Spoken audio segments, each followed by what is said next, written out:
不向強權屈服，堅持以理服人，議論擊石。喂，各位聽眾你哋好啊！咁啊，又係呢一個嘅議論擊石嘅時間啦。嗱，今晚咧阿邦幫我翻嘢，加百列咧就唔知喺邊，咁就我嗌咗佢就得個 call 入嚟㗎啦。咁啊，但係唔緊要啦。咁今日得翻我一個咧。嗱，如果加百列一直都唔嚟到咧，咁我一節做晒佢算數啦。有幾多嘢講咧，就講晒佢。嗱，就真係咧呢個幾日咧就真係勁抽過幾抽家庭啦。咁但係就喺香港就好似唔係好多人好關注啫喎，真係啊！咁咧就我講係嗰個巴拿馬文件啊 ，Panama Papers 咁啊，牽涉到各國好多嘅政要啊，嗰啲持有啲 BVI 公司點樣吃女棚外即係揾國家着數啦。咁雖然我就覺得一樣問題咧，就係即係呢啲嘢都唔係咩新聞嚟㗎啦。不過咁當你俾人揭發嘅時候，你梗係要俾人查㗎啦。咁但係當然你話呢啲嘢係咩，即係有咩咁出奇？我覺得真係一毫子都唔出奇。即係呢個世界啲嘢真係。阿加百列覆咗我啦，我食埋個飯就到。咁但係我就轉頭先睇佢 call 入嚟啦嚇，睇佢到時有冇嘢講。咁就講翻少少香港嘢先，我唔好咁快講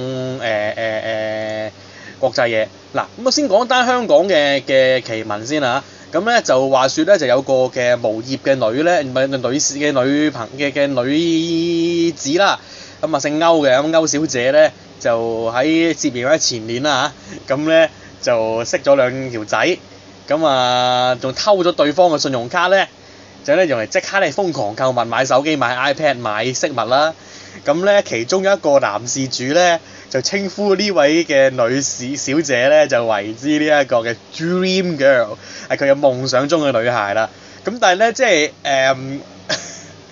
係咧喺呢幅相裏，即係喺我睇星島嗰幅相咧，真係咁呢位女士咧就都相當之豐滿下㗎，咁就即係有更加多相啦，咁就即係大家可以諗嘅就係似即係鄭欣宜減肥前啦，即係而家鄭欣宜就肥翻啦，我知道，咁但係其實鄭欣即係等我評估下先，都我估計即係佢而家雖然肥翻，但係佢冇佢減肥前咁肥嘅，即係而家佢就放棄咗，而家佢覺得就唔需要再為人哋個審美嘅標準嚟去改變自己咁。即係咁呢個就佢好高興啦，即係呢個我覺得因為我贊成嘅，咁覺得佢就介乎於即係佢而家同佢減肥前嗰種啦嚇，咁就當然五官都端正嘅，就唔係一個太過醜樣嘅女士咁樣，咁但係就即係始終都係即係當然冇得怪人啦，咁即係始終有人啦，即係可能係個口味唔同啲啊，真係覺得對方係 Dream Girl。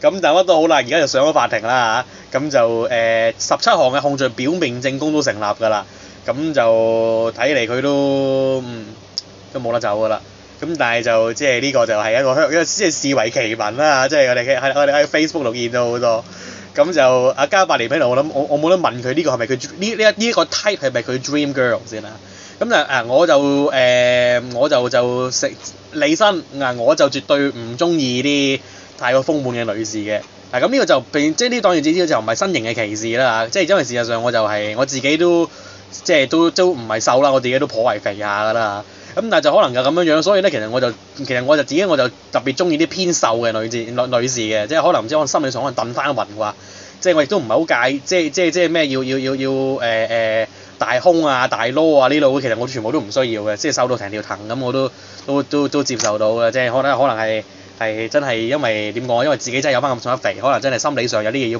補足啊。OK， 咁就唔好講我嘅審美眼光啦。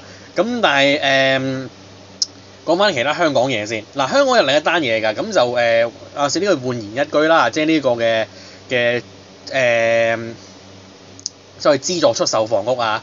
咁就之前咧就講到係即係講到有幾多人買啊，又賣到好鬼貴啊，咁但係就都係即係都係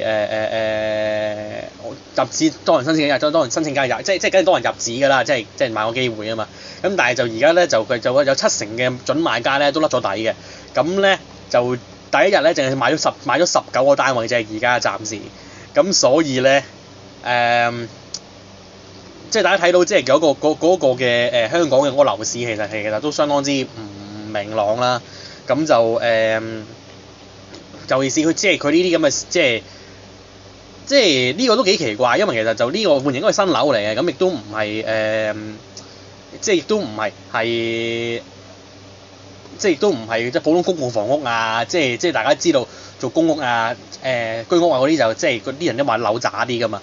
咁就呢個就其實就係用一個私人屋宇嘅標準嚟興建嘅。但當然啦，呢個就即係大家唔好太過又俾太過多嘅 credit 佢。即係點解咧？因為其實大家知道香港啲私人樓咧都好參差嘅，OK？即係有間華乜咁樣嘅，佢起嗰啲樓咧都係出名渣㗎啦。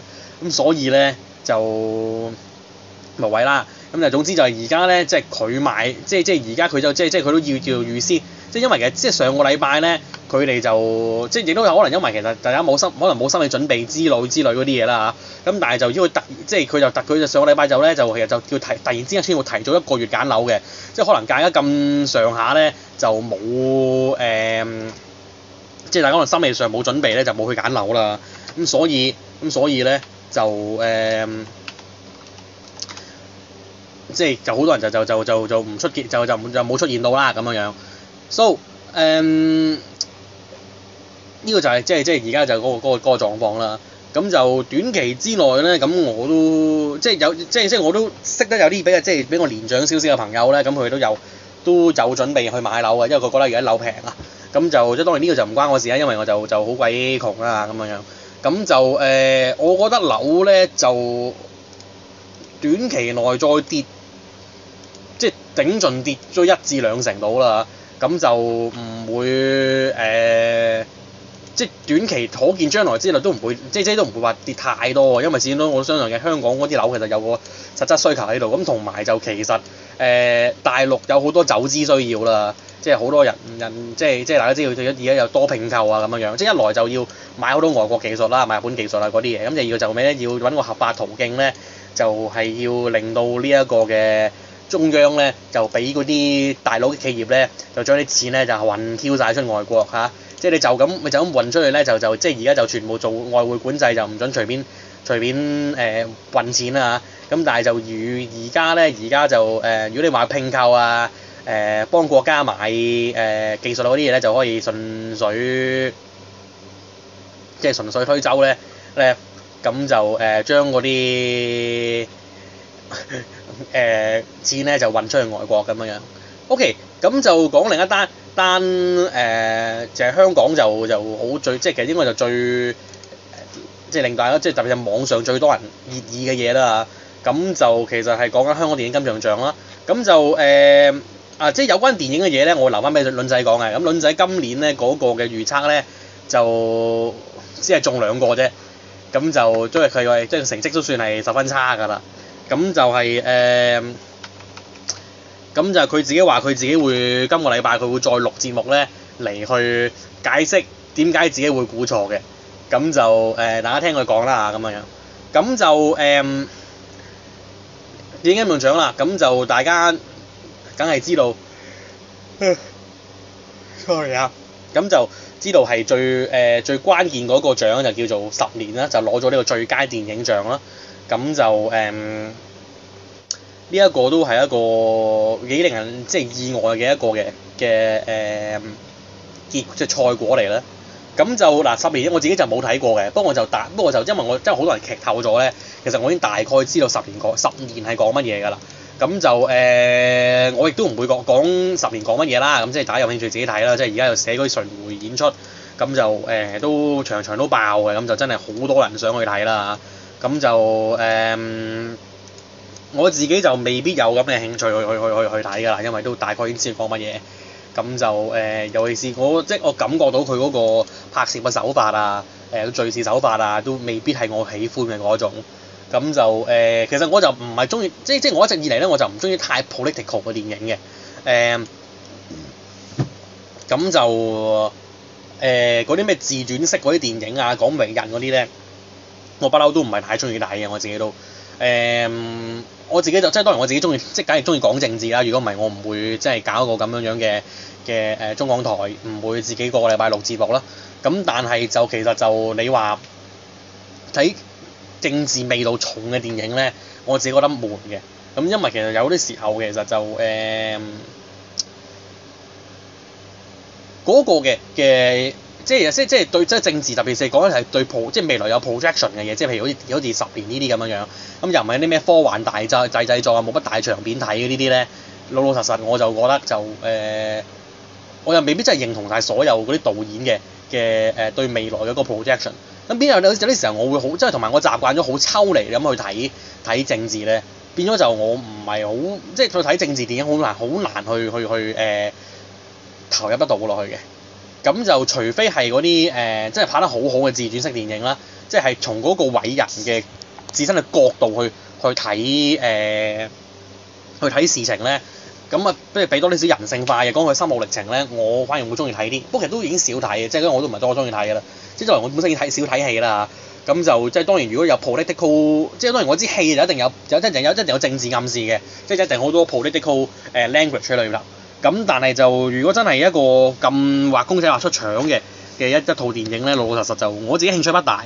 咁但係咁啦，咁就好多人就會有熱議啦，咁就好多人就好感動啦嚇，咁所以就即係呢兩日個 Facebook 洗版都係即係特別前晚啊，即係清一色淨係講10年，咁所以搞到我前日同尋日咧都差不多唔使上 Facebook 咁滯啦，今日先上翻多少少嘅啫，因為真係大佬太煩啦，真係個個都講10年真係，咁就直到而家啦，咁就結果就當然即係呢個賽果咧，大陸就屏蔽咗，其他所有獎項都知道，淨係得10年攞最佳電影咧就唔知得。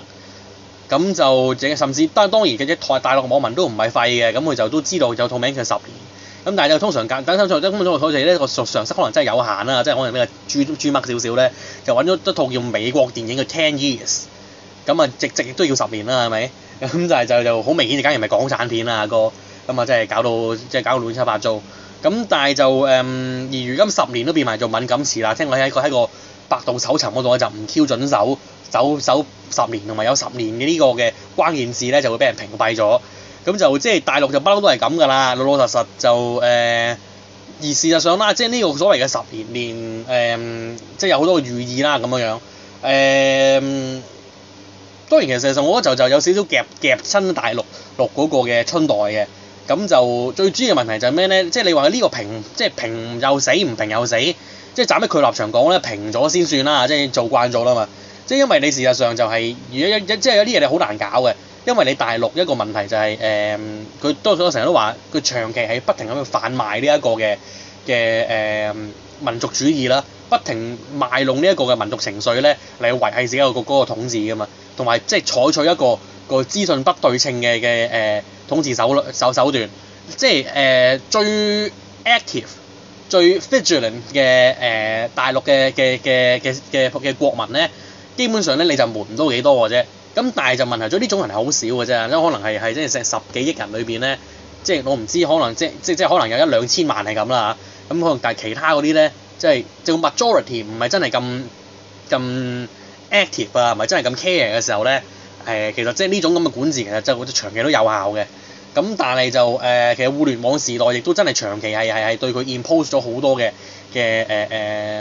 threats 啦。咁佢亦都唔可以 rewind 翻轉頭嘅。雖然而家佢就即係打算就將即係大陸嗰個網絡咧，就除咗 .cn 嘅 domain 之外咧，就全部唔准上。咁啊，名副其實成為一個世界上最龐大嘅內聯網系統嘅，真係變成咗一個咁就都好煩啊！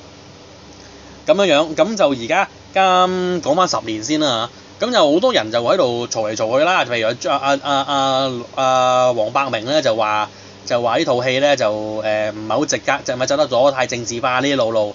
我老實講一樣嘢，政治化就唔係個電影金像獎，政治化咧係成個香港嗰個社會。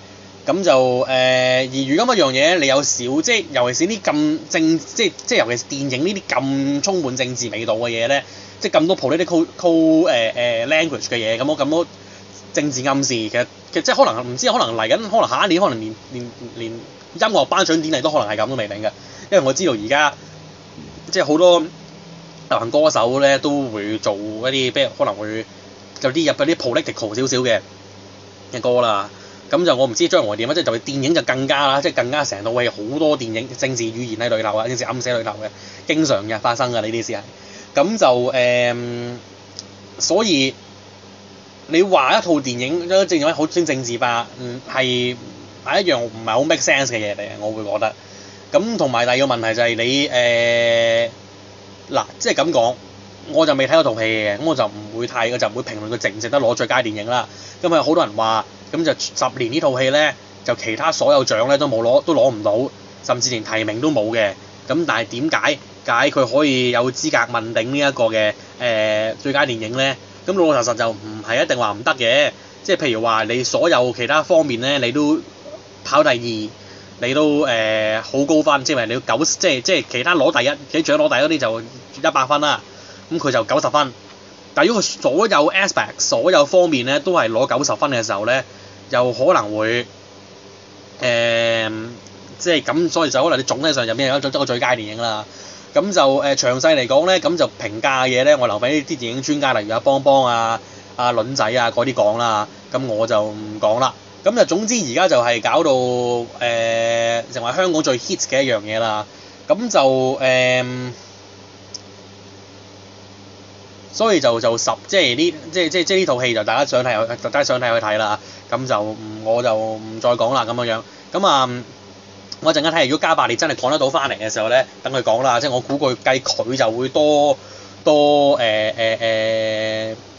insights 過我嘅。我估佢就即係佢就因為佢就比較緊要啲啦，同埋就即係我相信對於10年呢種咁嘅戲嚟講咧，我相信佢就會個共鳴咧就大過我嘅，我就冇乜共鳴嘅啫。對於呢啲嘢乜都好啦。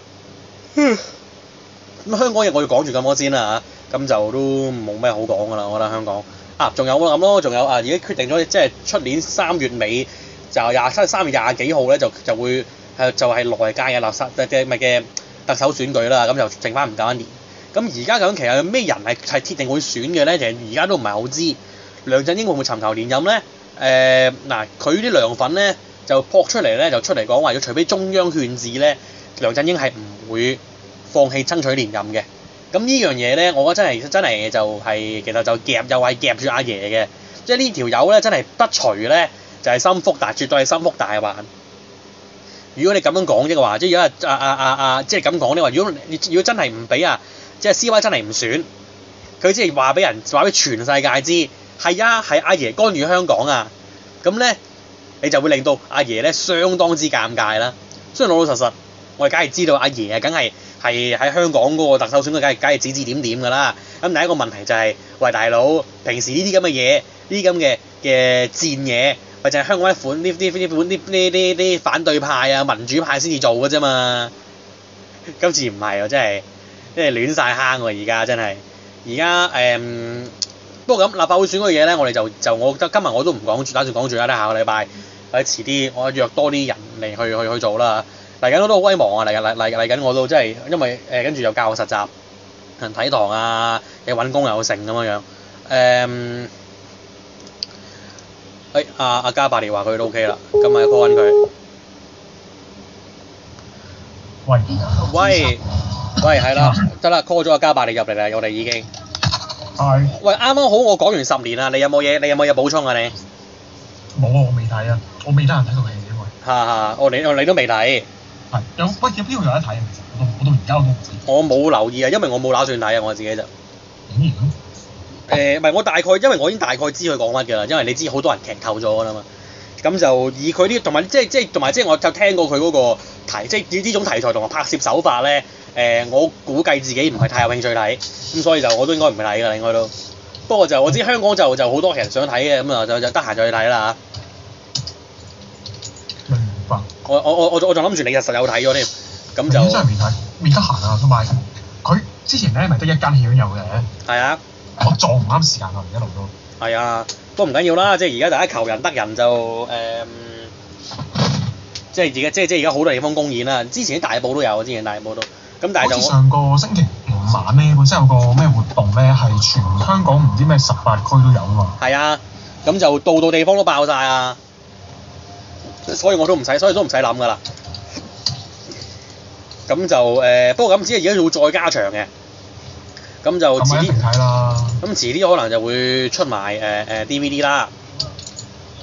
咁就到時先至再睇啦咁樣。咁啊，應該幫應該就嚟收工啦。睇下陣間可唔可以 call 埋佢入嚟先啦。Anyway， 咁就如果冇嘢補充的話咧，香港嘢我講住咁多先，因為立法會選舉咧，我自己就唔打算講住嘅，因為都大佬仲有半年啊，大佬就咁鬼多個時間，唔好要咁快講啊真係。佢離報名都仲有起碼3個月，唔好咁急講。係啊，真係大佬唔想咁急講住。當然即係我知有好多其他嗰啲都已經就講緊啦嚇，咁就我哋就唔講住，我留翻遲下先。OK， 咁就講下啲國際嘢啦喂，咁就一開始已經一開始已經講，即係已經預計咗㗎啦。巴拿馬文件 Panama Papers， 咁咧呢一隻嘢咧呢一個咧其實就係由呢個嘅一個冰島嘅一個機構啦，就向一個德國嘅傳媒咧就泄漏咗咧，即係超過1100萬份嘅機密文件，係啦，咁就唔係冰島 sorry， 係德國自己即係德國一份報紙啫，係冰島係冰島個總理係受害者 OK， 唔係冰島人做嘅 OK。係啦，就係冰島sorry， 更正翻一樣嘢係啦。咁但係就而家咧就相當之恐怖嘅一個嘅呢個嘅巴拿馬文件嘛，又叫做巴拿馬報告啦。咁就我唔知而家喺華文社會究竟大家中意叫邊樣嘢多啲。咁啊英文就 Panama Papers， 咁就報告可能我就好聽啲嘅，乜都好啦。咁所以咧，咁就其實就係披露咗乜嘢咧？就係全世界咧好多嗰啲政要啊、名人啊，有埋成龍同埋美斯嘅。咁咧，但係當然即係成龍、美斯呢啲，我即係坦白講，我呢啲人咧就我覺得就唔係好關事。不過唔緊要啦，可能即係順便嘅啫嚇。咁樣，咁就裡面咧就講咗好多世界嗰啲國際叫嗰啲 BVI 公司啊，就係嗰啲處女群島嗰啲上面開嗰啲嘅避稅，即係嗰啲嘅空殼公司咧，專門攞嚟避稅嘅。通常都開呢啲公司㗎啦，好多人。係啦。咁同埋最緊要一樣嘢咧，就係好多時候咧，呢啲咁嘅政要咧，原來開呢啲咁嘅公司咧，係用嚟吃女扒外咧，就原來揾自己國家着數嘅。係啦。咁其中一個咧，即係已經即時進入一個好嚴重嘅問題嗰個咧，就係呢個嘅冰島嘅總理啦。冰島總理咧，咁就呢個叫做甲蟲啊！我唔記得，我唔知，我喺睇緊呢一個嘅即係呢一個嘅譯名啊！呢個係咩嘅咧？呢個係台灣嘅呢個係，咁但係就香港叫咩咧？香港嗰個咧就應該係叫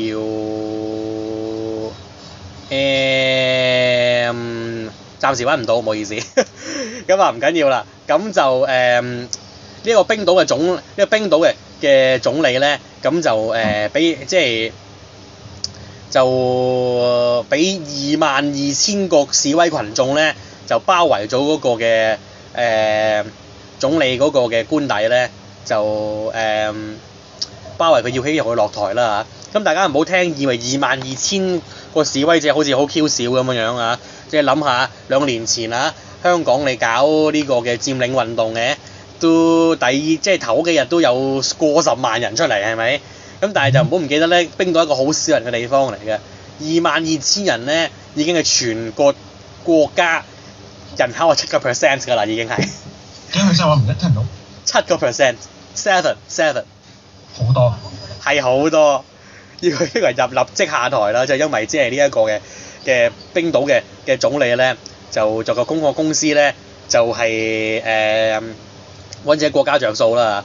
咁之前咧都仲有啲人就覺得佢係英雄啦，因為佢就將呢個嘅冰島就從呢個嘅金融海嘯嘅危機嗰度咧就救翻出嚟。咁但係咧咁就救得兩救咧，咁就即係一時而勢易咧，大家就唔當佢英雄啦嚇。啲發覺原來揾着數嘅咧就咁大件事，就即刻衝上去，要即刻落台。我估佢應該都捱唔到幾耐嘅，老老實實。咁就佢而家就喺記者會度猛咁去否認自己冇否認自己冇啦。咁但係就老老實實，即係一啲咁嘅先進國家有民主咧，講真嗰句，佢都我基本上我都捱唔到幾耐嘅，老老實實真係啊。咁就喺除咗喺呢個首都之外咧，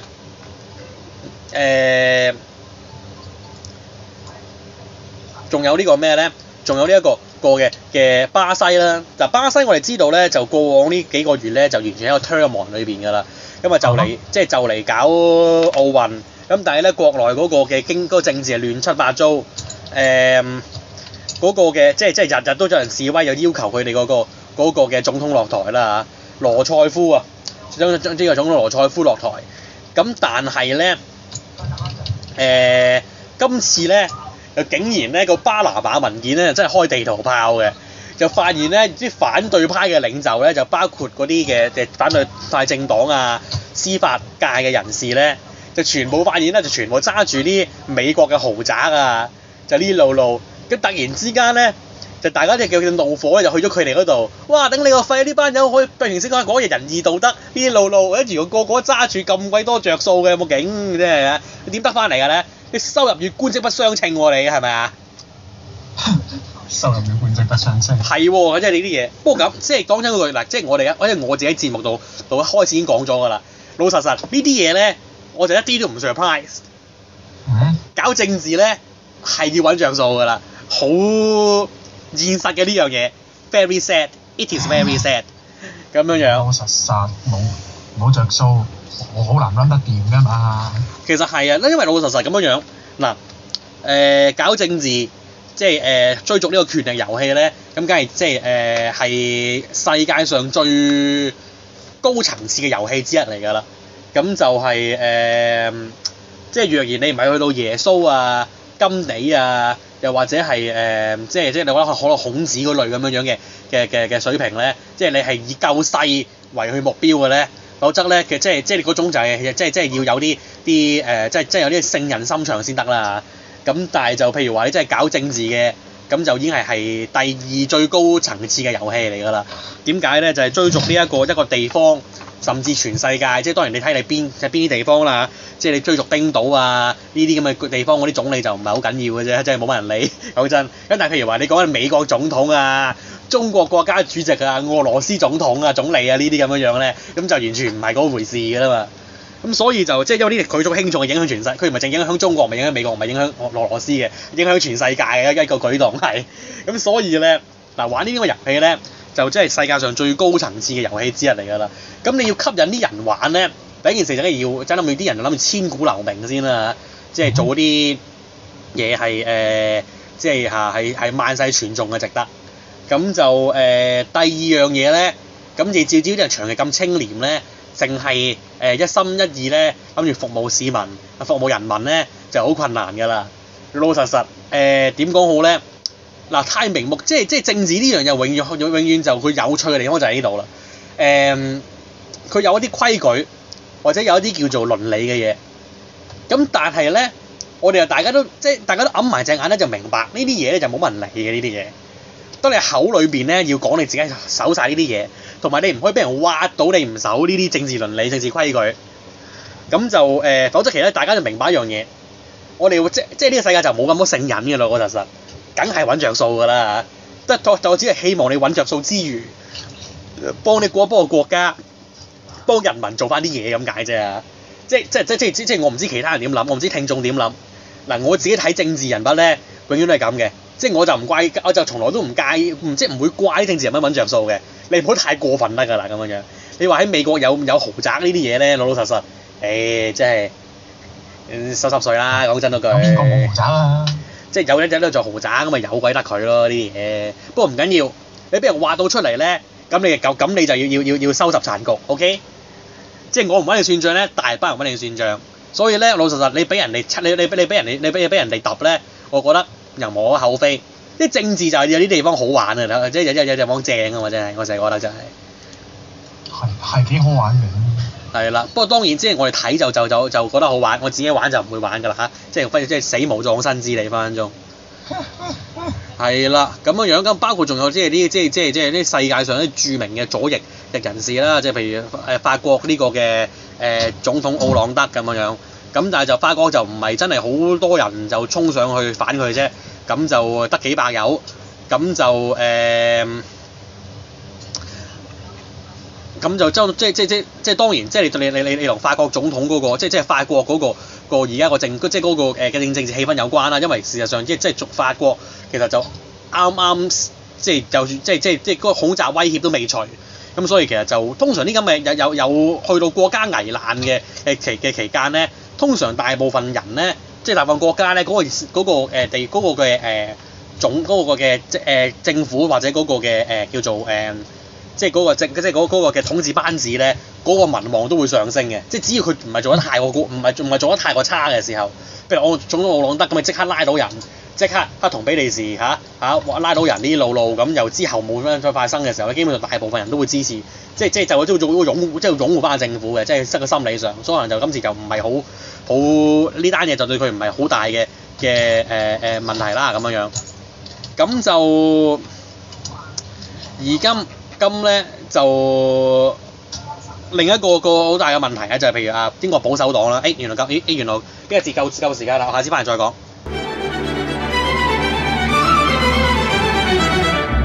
環球思維，香港本位，